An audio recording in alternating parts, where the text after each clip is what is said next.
How would I invest and what would I do if I wanted to start earning money from investing today, but also in 20 years' time? Investing. If you ask people, most would think of daily trading, savings accounts, picking stocks, and perhaps people shouting at each other on the stock exchange.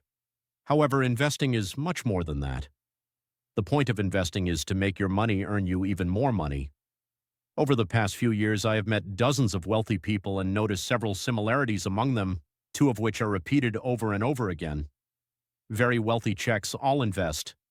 First, they invest in investment assets, most often stocks and real estate, and second, they invest in themselves and their education.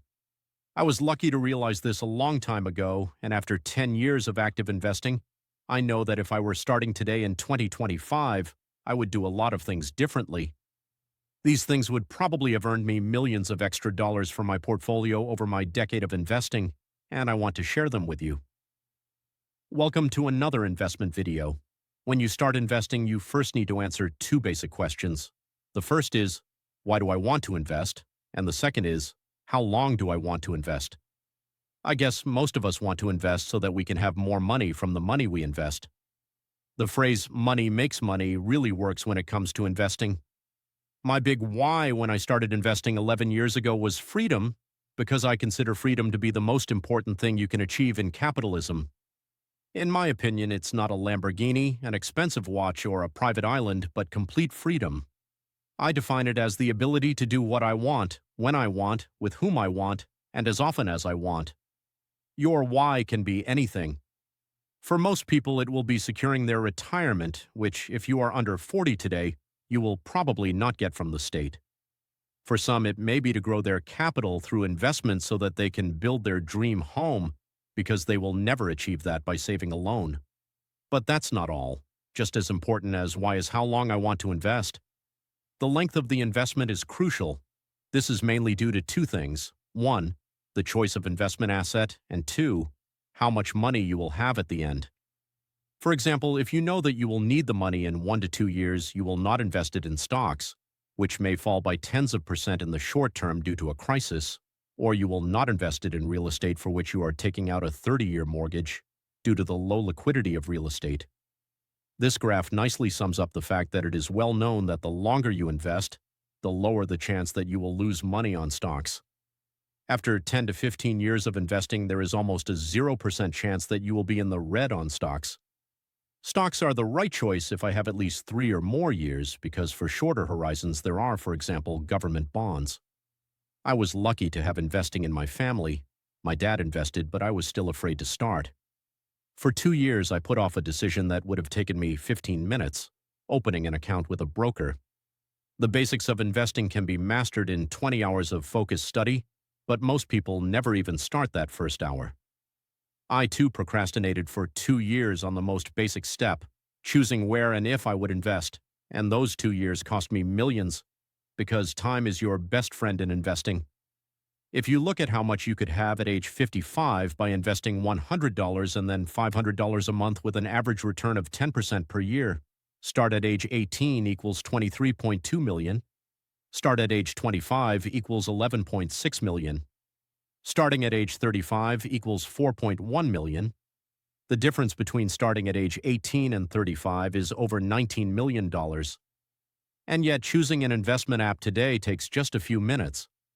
I've been using XTB for years, it's my sponsor, and I have a portfolio with them currently worth around $450,000.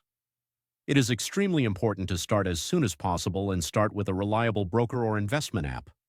Many of you probably already have XTB and use some of its well-known features such as investment plans. I have been using them since the beginning of this year and you can see them here. Investment plans allow you to click on ETFs according to your chosen percentage representation, from the American SP 500 index to the Chinese KWEB index.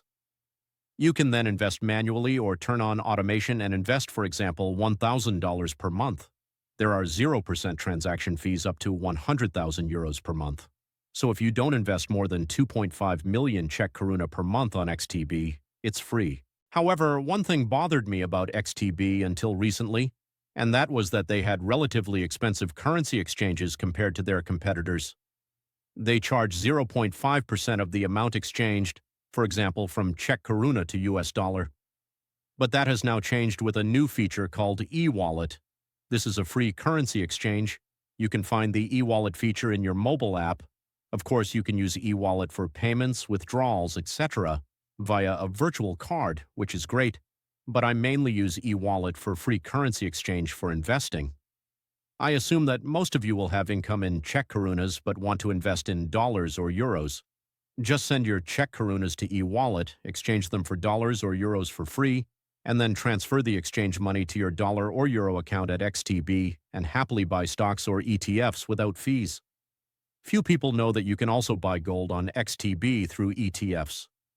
Gold has been on an incredible ride lately, just look at the chart. Investing in gold through ETFs definitely has advantages. When you buy physical gold, you always pay some fees, and the difference between the purchase and redemption price of gold is usually quite high. This unnecessarily reduces your return, which you can avoid altogether. You can find gold ETFs on XTB under the ticker IGLN.UK. It is a fund, not an ETF, that directly tracks the price of gold. As with other ETFs, you do not pay income tax for 3 years after purchase. The same applies to Bitcoin ETFs. For those of you who don't want to pay with Bitcoin or own it directly and put it in a hardware wallet, for example, most people I know want to speculate on the price growth of Bitcoin. They want to make money on it. For these people, XTB offers speculation on the price of Bitcoin via ETN with the ticker VBTC.DE. In my opinion, XTB is one of the most trustworthy investment platforms on the market. It is also a company that has been on the market for over 20 years and is publicly traded on the Warsaw Stock Exchange. This means that it reports its results regularly and transparently so everyone can verify its financial health. That's why I use XTB myself, why I have over $450,000 of my personal money there, and why I can recommend XTB to you with peace of mind. If you don't want to put off investing for another few months or years, or if you want to diversify your broker, you can find the link to register with XTB in the video description. If I were starting over, I would definitely include Smart Beta in my portfolio much earlier. Smart Beta means higher portfolio volatility, but also higher returns. You can add Smart Beta to your portfolio using factors, and there are 2 factors that really matter: size, at least for stocks, and value. ETFs or stocks that focus on these 2 factors have historically outperformed the market, i.e., the S&P 500 index by 1.88%, which is a lot, especially if you earn this percentage for 10 to 15 years. An ETF focused on these 2 factors is the ETF with the ticker AVWS, which you can find again at XTB, and as you can see, I also have it in my portfolio here at MONERY. AVWS has both factors, with more than 1,000 stocks that are both small cap and value stocks. If I had had smart bets in my portfolio from the beginning, and not just for the last 2 to 3 years, I would have a lot more money in my portfolio today, no joke. I was very cautious when I started out. I was afraid to invest because I simply didn't understand it very well. People are afraid of what they don't understand, so I bought companies that were very defensive.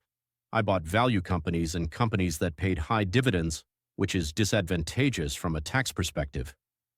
I started with Coca-Cola, McDonald's, simply companies that we have known for decades so they can't fail, right?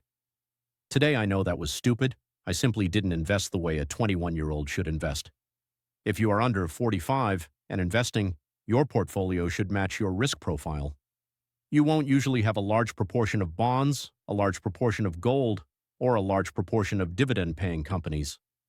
On the contrary, your portfolio will mostly consist of accumulation ETFs, maybe growth stocks, real estate with a mortgage to build up your capital, etc. Being too defensive, especially in the early years of investing at a young age, doesn't help and reduces your future returns. I wouldn't worry about taxes. I often see people in my community and beyond who are afraid of investment taxes like the devil is afraid of holy water. But it's important to realize that the Czech Republic is a tax haven when it comes to asset ownership. Almost nowhere else in the world are you as advantaged as an investor as you are in the Czech Republic, both in stocks and real estate. The time test for stocks, whereby you don't pay tax on profits for 3 years after purchasing and subsequently selling a stock, is almost unique in the world, as is the quantitative test, whereby if you sell stocks worth less than $100,000 per year, You don't pay tax on them, which is an extreme advantage. As an investor in the Czech Republic, you have it really good, and you need to take advantage of that. The Czech Republic is a tax haven for investors. One thing I would address immediately, rather than in a few years, is asset allocation. When I started out, I owned over 20 stocks in my portfolio during the year, and the selection of those stocks made no sense. There was no strategy behind it. This shows that we invest in the moment and according to how we feel at that moment. If you are already investing and often don't know what to invest in or how to invest, you don't have a strategy, and without a strategy, investing is useless. It's like throwing darts with your eyes closed. Create a strategy that removes emotion from the decision-making process. Emotions and intuition usually lead us to bad decisions. After creating a strategy, I naturally started to earn more money. Another mistake I made, and one that many people make, was that I spent too much time wondering whether it was the right time to buy. When I started in 2014, the market was recovering from the 2009 real estate bubble, and everyone was saying that another crash was coming, that the growth wouldn't last. Yet since then, the index has grown by more than 250%. If I had waited back then, I would have lost millions. The same was true in 2020. In one of my first videos, I said that people were putting off investing unnecessarily. Find it. Since then, the index has risen by tens of percent. And if I were starting again today, I would simply invest gradually and regularly, no waiting for the ideal moment. You have to create the ideal moment yourself. In a few years from now, the market will be tens of percent higher again. I would ditch classic DCA and go for DCA on steroids. Classic DCA, or dollar cost averaging, assumes that you invest the same amount in a given asset every month or week, whether it be stocks or Bitcoin. DCA on steroids is my improved version of classic DCA. In practice, you monitor the maximum one-year price of a given ETF, stock, or asset, and when it reaches 25% below this maximum, you start investing twice your normal average amount in that asset. So instead of the classic $1,000 every 2 weeks, you start investing $2,000 every 2 weeks. If we apply this to the S&P 500 index and its ETF, CSPS. Looking at Monero, we see that the highest value was $650, and if we wanted 25%, we would get down to $487. From this value downwards, we would invest twice until the price rose above the $487 threshold again. This strategy works great for high-quality assets that tend to return to new highs, such as the S&P 500 index. Earlier application of DCA on steroids would have made me a lot more money. One thing I would definitely do in investing is ask banks and financial advisors what I am actually paying for. Banks and advisors charge you an entry fee, an ongoing fee, and sometimes even an exit fee, which can be between 2 to 3% of your invested money each year. This may or may not be a problem. However, you need to know what added value the service provides you, how much it earns you, what kind of care you receive, whether the investment advisor is just a salesperson or also an investor who understands the business. If you are paying 2% per year for zero support and below average results, I would probably think twice about it. I didn't want to pay the bank. That's why I taught myself how to invest. I've been investing on my own for 11 years and have achieved returns of over 16% per year. Investing is a skill. It can be learned, and it is literally a skill that makes you money, if you want to learn it, and let your money work for you even while you sleep. In my community on Patreon, I will use educational videos and articles to turn you into a profitable investor who always knows what they are doing and has a functioning portfolio. Don't put off for years something you can learn in a few hours and use for the rest of your life. You can find the link in the video description. Take care.